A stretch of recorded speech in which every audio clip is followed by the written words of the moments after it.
Hi, my name is Leah Day with the Free Motion Quilting Project, and welcome to Quilt Along number 33. Today we're going to learn one last pivoting design and play with it on the Batik Beauty quilt.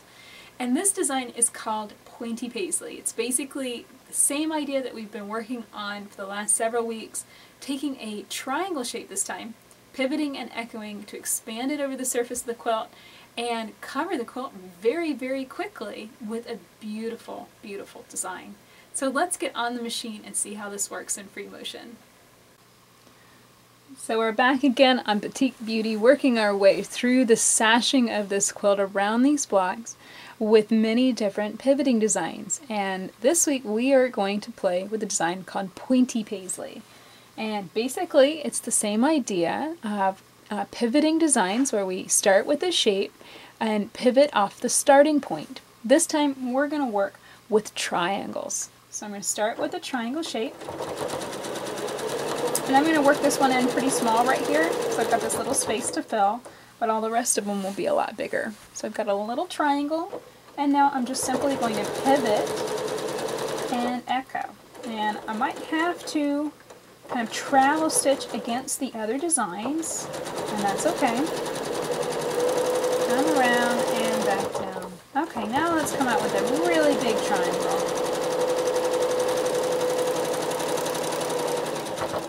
Just make sure as you're coming in to your starting point, you slow down a little bit so you hit it perfectly.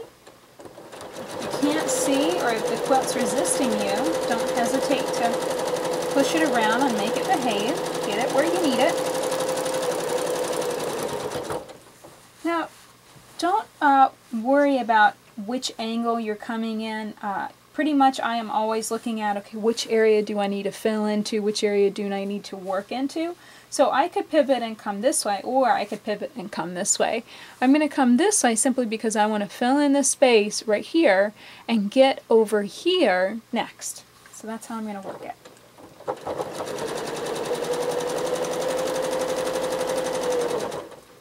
And again, you're more than welcome to fill and stitch in the ditch at the same time. So right now, this block has not been stitched in the ditch yet. I can fill in the area, I could go around the entire block and stitch it in the ditch, and then get back to this corner and finish filling with Pointy Paisley. So that's a really cool way to save time with the design. Back around and down. And again, you don't always have to come all the way back to the pivot point if it is not going to work for the design. Such as the lines are just not going to work out that way. That's fine. I'm going to come out just a bit and form another triangle. Pivot and echo. And it'd be really interesting to see how you like straight lines and sharp angles with these designs versus the curvy line designs that we've done in previous quilt along videos. And you can see right here, I just simply went on ahead and filled in that area with just straight lines. They're not, it's not necessarily echoes, but they're straight lines that keep it consistent with the rest of the design. They come all the way down. And it's kind of almost like I'm pretending that the echoes are there. I'm pretending that this shape wasn't there. So I'm coming all the way down and I'm going to continue. Ooh, my thread's doing something funny. Every once in a while, your thread might want to garble up on you a little bit and you just need to take a look at it. If you need to break your thread, that's okay. But sometimes if you catch it, you won't have to. Might be the direction I'm stitching in. So I'm going to rotate and stitch in a different direction and see if my machine can handle that. Yeah, that looks like that fixed it. Whenever anything starts happening in a funny way, or looking funny, or sounding funny, the best thing to do is just stop and take note of it and figure out what's going on. I didn't have the best visual, the best angle to see where I was stitching there. That's why those echoes ended up too close together. That's okay. I am not going to rip it out.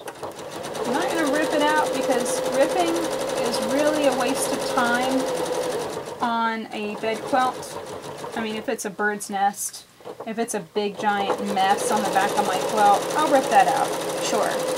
But ripping out something as simple as just a mistake of lines a little too close together, I'm not going to rip that out, really, because it's not hurting anything. You know, visually, yeah, you're going to see it, but it's not hurting anything. It's not damaging the quilt. If anything, that's going to hold it a little closer together.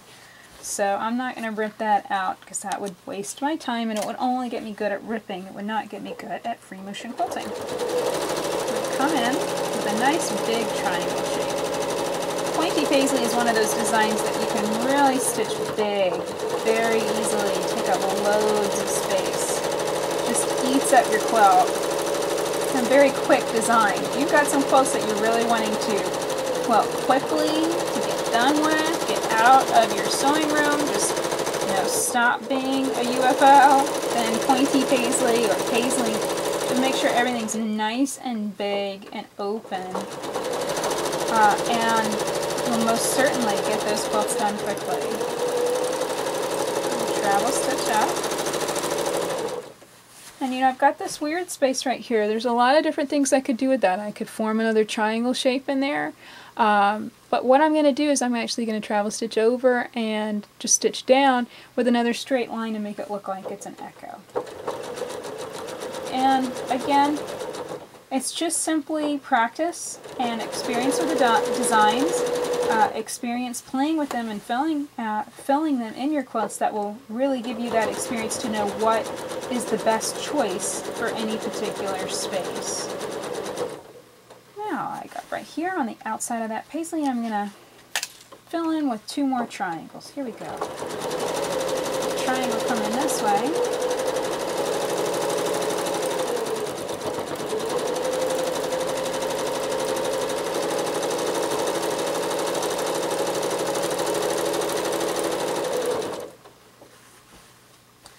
Good, and I'm going to form another triangle, a really long triangle, and that's another thing. Don't feel like all your triangles have to be the same size and shape. They can be longer, they can be wider, you can go with a nice fat chubby triangle, or you can go with a nice long skinny triangles. It's entirely up to you. I'm going to do some travel stitching here along this one.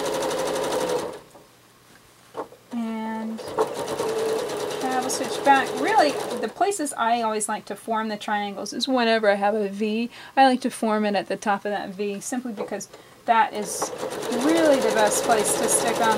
I've tried sticking them other places. Had I started it right here, it probably would have looked good. But I've gotten an eye for when it really can kind of feel awkward. And awkward isn't fun. So I try and avoid it whenever I find something feeling awkward to me. I try and avoid stitching it that way. But really, it's entirely down to personal preference. And you'll get to a point where these fill so well, you could stitch them in your sleeve, and they will fit and fill perfectly in any space. Fill this last little bit of space with just some more straight lines. Getting some wobbly bobbliness with my quilt, but that's okay. I'll sort that out when I stitch that block in the ditch. Alright. So this section was filled with Pointy Paisley, and again, this quilt is the Batik Beauty Quilt. You can download a free copy of the quilt pattern at daystyledesigns.com. So that's it for this video. I really hope that you'll give Pointy Paisley a try. This design might be a little trickier simply for all the straight lines and sharp angles, or it might be easier for you. It's really hard to say which way it's going to go. Every quilter is different, and our minds all work a little differently too. So definitely give it a try and see how it works for you. If you try out this design and blog about it, or post a photo to Flickr or Facebook, make sure to link up with us with the free Motion Quilt Along. You can share your experience with this design, and everyone can enjoy seeing what you've added, how you've used it in free motion. Of course, if you have any questions or comments about this video or about the article that corresponds with it, You can find a comment section and the article at freemotionproject.com. Until next time, let's go quilt.